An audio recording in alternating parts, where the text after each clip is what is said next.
શ્રી ગણેશાય નમઃ. માતા સરસ્વતીને નમઃ. સત્સંગ સાગર યુટ્યુબ ચેનલમાં આપ સૌનું હાર્દિક સ્વાગત છે. આજે આપણે આ વિડીયોમાં સાંભળીશું વિજયા એકાદશી મહાવદ 11ની વ્રત કથા. યુધિષ્ઠિરે પૂછ્યું, હે વાસુદેવ, મહા મહિનાના કૃષ્ણ પક્ષમાં કઈ એકાદશી આવે છે અને એના વ્રતની વિધિ શું છે? આપ કૃપા કરીને તે મને કહો. શ્રી કૃષ્ણ બોલ્યા, હે યુધિષ્ઠિર, મહા મહિનામાં આવતી એકાદશીને વિજયા એકાદશી કહેવામાં આવે છે. એક વખત નારદજીએ બ્રહ્માજીને મહા મહિનાના કૃષ્ણ પક્ષની વિજયા એકાદશીના વ્રતથી થનાર પુણ્ય વિશે પૂછ્યું હતું. ત્યારે બ્રહ્માજીએ આ વ્રત વિશે એમને જે કથા અને વિધિ કહી હતી તે સાંભળો. બ્રહ્માજીએ કહ્યું, હે નારદ, આ વ્રત ઘણું જ પ્રાચીન છે, પવિત્ર તથા પાપનાશક પણ છે. રાજાઓને વિજય અપાવે છે, એમાં જરા પણ સંદેહ નથી. ત્રેતાયુગમાં શ્રી રામ જ્યારે વનમાં રહેતા હતા ત્યારે રાવણ છળ કપટથી સીતાજીનું અપહરણ કરી ગયો. ત્યારે સીતાજીના વિરહથી રામ દુઃખી અને વ્યાકુળ થઈ ગયા.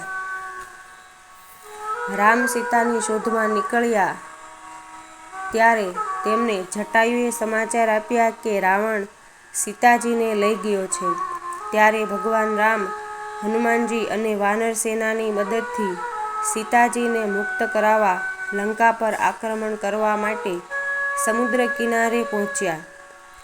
સમુદ્રનું પાણી ઘણું ઊંડું હતું અને એમાં ઘણા જ ભયંકર જળચરો રહેતા હતા. રામ મૂંઝાઈ ગયા.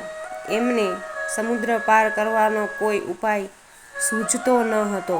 ત્યારે તેમણે લક્ષ્મણજીને પૂછ્યું, હે સુમિત્રા નંદન, આ સમુદ્રને કેવી રીતે પાર કરી શકાય? આ અત્યંત અગાધ અને ભયંકર જળજંતુઓથી ભરેલ છે.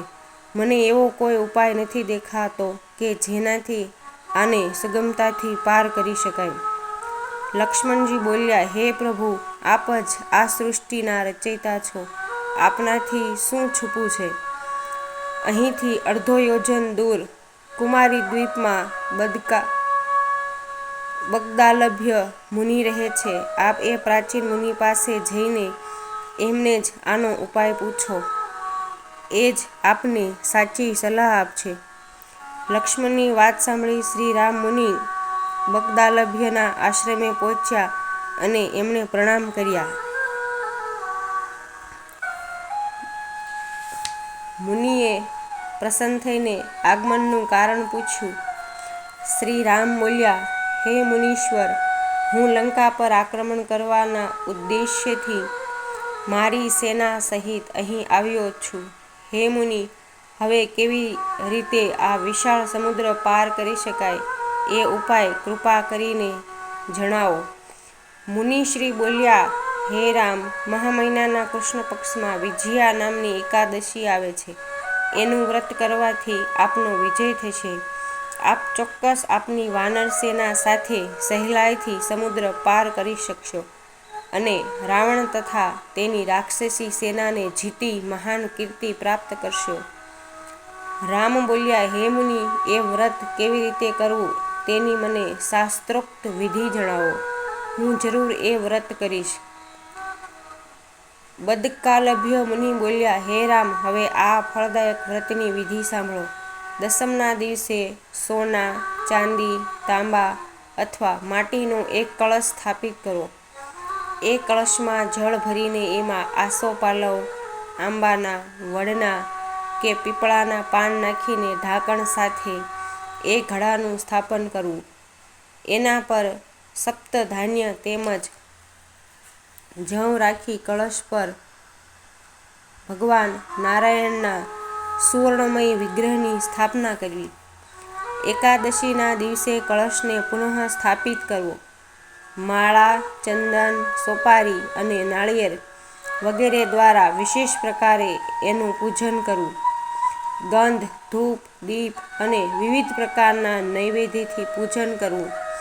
કળશ સમક્ષ બેસીને ઉત્તમ કથા વાર્તા વગેરે દ્વારા આખો દિવસ પસાર કરવો, રાત્રે પણ ત્યાં જાગરણ કરવું, અખંડ વ્રતની સિદ્ધિ માટે ઘીનો દીવો રાખવો.